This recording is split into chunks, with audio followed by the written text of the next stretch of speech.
Hi, and welcome back to another of our little series in study skills. This is question techniques, methods for generating questions for study.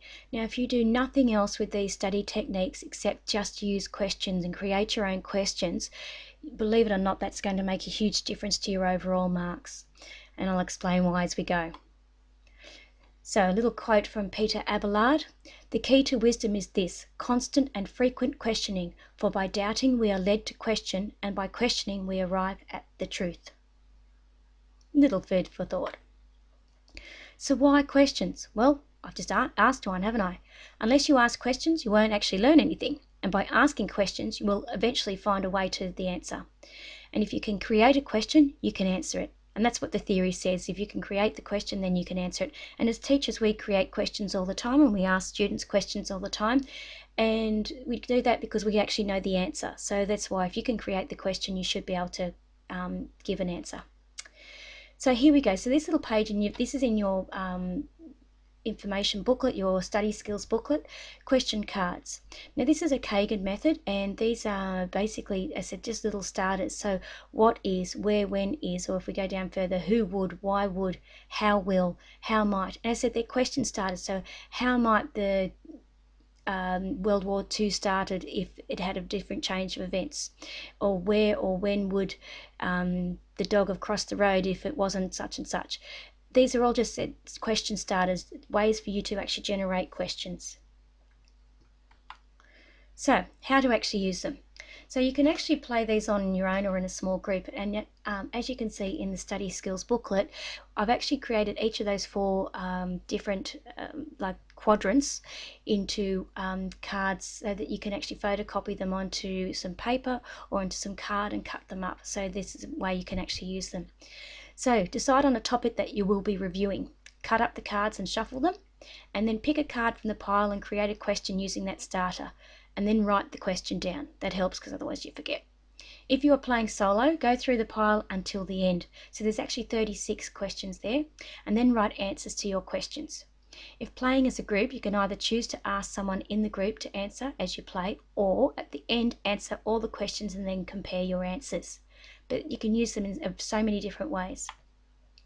So how to use them too. So if you are studying as a group, divide the question cards between you. Each student then writes a question for each of the question starters that they have in front of them, and then swap questions and answer them. This could be done as a group or individually, or you could simply just do it as a discussion or writing down and comparing answers. Again, it's up to you how you do this. There's no right or wrong way to do this. It's just a matter of simply going through the actual process.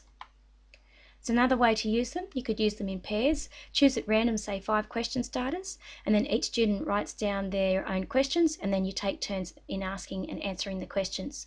But again, you can make up so many different ways to use these question starters. Please, and if you do find another way to use them, let me know. I'm happy to take on your information and how you actually do that. I'd love to learn from you. So another thing that it's actually in your study booklets, and these are the same questions, all 36 of them. It's just that we've got them here in with little bits and pieces. So we've got events, situation, choice, person, reason, means, present, past, possibility, probability, prediction, and imagination. So if you have to actually look at something in particular, these questions can help you. So how do you use these strips? If you have a task that requires you to look at a specific event or a reason or a situation or choice, then use these question strips to help you. Like in the question starters, you can use these individually or in a group, and they're good for generating ideas about a particular topic for any subject. Any subject. So moving along, another way of questions, and you might have heard before, is Bloom's taxonomy. Now Benjamin Bloom was a guy who actually did all this lovely stuff quite a few years ago. We're talking a long time ago, but he was a very clever man. So in the HSC, all exams work at the higher end of the taxonomy.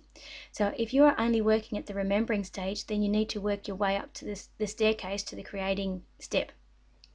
By creating your own questions, you can actually do this, and then you'll see why in a moment. So briefly, remembering is just recall of information. It's usually in your long-term memory. So remembering what you did last week on a Friday night, that's remembering. Understanding, constructing meaning from oral, written, graphic, all those bits and pieces. So it's just constructing meaning and summarizing, comparing and explaining. Applying, though, is carrying out or using a procedure that through executing or implementing. So using some knowledge and actually doing something with it. Analyzing, though, is breaking material into constituent parts. So how do you actually, break down that piece of music, or how does that event, how do you analyze an event or something like that, or a story? Evaluating is making judgments based on all those other bits and pieces that you've learnt.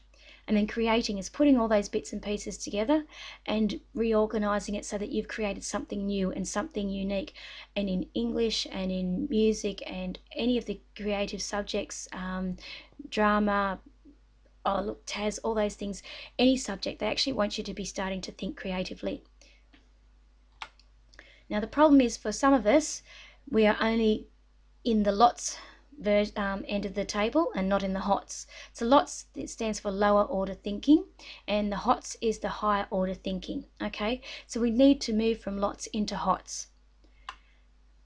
And again, this is just another way of seeing it. So we want to move away from the bottom of the triangle, having too many remembering questions and not enough creating questions, to having very few remembering questions, to lots of the analysing, evaluating and creating. And that's where the HSC is. It's, believe it or not, from that analysing up. Okay, I'm not going to read through all these, but pause it when you want to. And if you need to create questions for yourself, this is, or some activities for yourself for study, these are just ways to that you can actually do this. And again, use the question starters as well. So these are some things for the bottom end of the thing of the Bloom's taxonomy, which is the remember stems. And again, we're still in the bottom level, but a little bit harder. We're understanding. And moving along, it's that application of knowledge. So again, there's questions here for applying, and activities that would happen if you were doing some application. Moving into the higher order thinking now, which is where you need to be, so analysing. This is where you really need to start looking at your bits and pieces and your study and your skills in making sure that you can actually work at this level and above. Then we're talking about evaluating. And then also into the creative part. Okay, so it's, our jobs in the future for you guys are going to be all about that creativity. It doesn't matter if it's in science or in a typically creative field like music or advertising. People want, or employers want, people to be able to be creative.